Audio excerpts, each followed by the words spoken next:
What's up, everybody? Today, I've got a review for you on the Super Mario Bros. Movie. I saw it yesterday and absolutely loved it. I'm going to start off by saying this movie is a 10 out of 10 and generally my favorite movie of the year so far. So if you're coming here looking for somebody hating on it, get out now because there will be no such talk in the Nerdverse. So let's start off with the story. A story that's rather shallow, but that doesn't matter at all. The story's wonderful how it is, so when I say shallow, I'm not dissing it because it's a classic Mario story which have never been deep in the past. It's structured like you're watching somebody play levels of the game, starting with their first job as plumbers, going all the way to fighting Donkey Kong for the Kong Army, and then bringing it in with the brawl at Bowser and Peach's wedding. It flows really well, it's quick and to the point, and certainly doesn't stretch itself out to fill time. 92 minutes is perfect for this movie that's stuffed with all the member berries a fan of the games could ask for. But before we get into the incredibly faithful adaptation of the Mario history, let's talk about the voice actors. I was incredibly impressed with their work in this movie, even the ones I was concerned about like Chris Pratt and Charlie Day. First on the list, I want to honor the great Charles Martinet.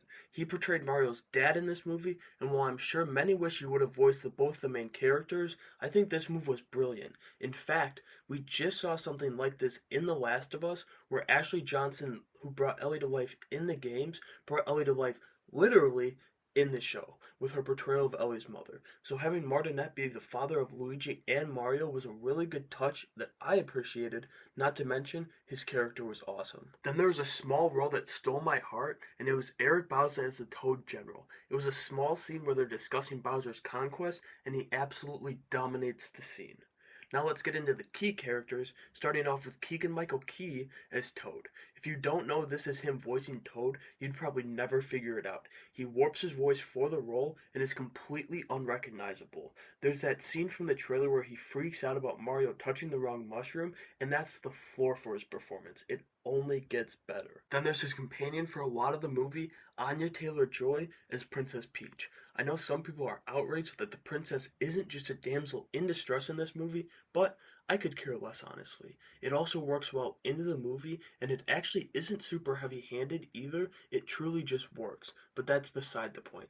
Anya Taylor-Joy does a really good job driving emotion through her voice in what I believe was her voice acting debut.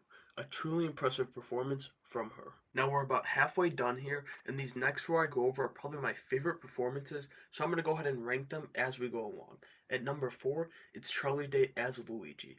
This one, as I mentioned earlier, I was concerned about. However, he killed it. It felt like the perfect mix of Charlie Day and Luigi, and what I mean by that is he brought the iconic Luigi quips when they were needed, but gave his own take on the character throughout the entire movie. It worked really well for me. Coming in at number 3 is the legendary Seth Rogen as Donkey Kong. This was low-key just Seth Rogen, but the way he's used is absolutely hilarious and allows for Seth to give an amazing performance. It was simple, it was fun, and now I want to see Seth Rogen flex his pecs in live action. Number 2 is Chris Pratt as Mario. Yet another performance I was worried about that landed in my top 4. Much like Charlie Day, when the iconic quips were necessary, he channeled everything the fans remembered from the games and then brought his own spin on the voice for the rest of the movie. The reason he's higher on the list than Day is because his spin on the character was a bit closer to the material and less just Chris Pratt. Nonetheless, I loved his performance and he proved doubters wrong with it. And finally, saving the best for last, Jack Black as Bowser. He absolutely stole the show and was a million times better than anyone else, which isn't a diss to them, he was legit just that good. And you know, I never thought that Jack Black was going to be singing a song as Bowser, and oh my god, it was hilarious. Watching Bowser sing about Princess Peach is something I never thought I'd watch in the theater, not to mention it'd be Jack Black singing it. Those scenes gave me the biggest smile in the theater, much like the entire movie did. Next up, we gotta talk about how faithful the creators were to what came before. I think the only diss you can make is that they chose Charles Martinet as the father of Mario and Luigi instead of the characters themselves. Maybe, and this is a stern maybe, the fact that Princess Peach does some of her own saving in the movie, but I think that's incredibly low-hanging fruit and will only be complained about by the culture warriors, because at the end of the day, Mario still comes in at the end and saves everybody. So while yes, the princess handles some of her business on her own, the ending of the movie collapses without Mario.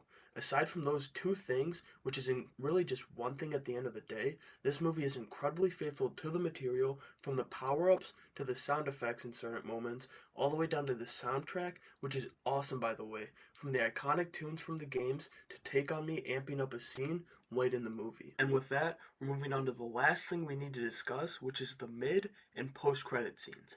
The mid-credit scene is just a fun addition to the end of the movie after Bowser is shrunk in Brooklyn by a blue mushroom, where Bowser is singing his Princess Peach song once again, only for it to be revealed he's like a bird in a cage in the princess's castle. Getting his cage smacked by toads and throwing fits, it was hilarious. Then we have a huge post-credit scene that may just imply we're going to have more than just one Super Mario Bros. Movie with Chris Pratt and Charlie Day at the helm, because we travel back into the sewers underneath Brooklyn and we find out a Yoshi egg came through with the rest of the crew and was left there when they went back to the Mushroom Kingdom. Clearly, they want to do a sequel, so go see this movie multiple times. Let's show them we want one, because I know I do.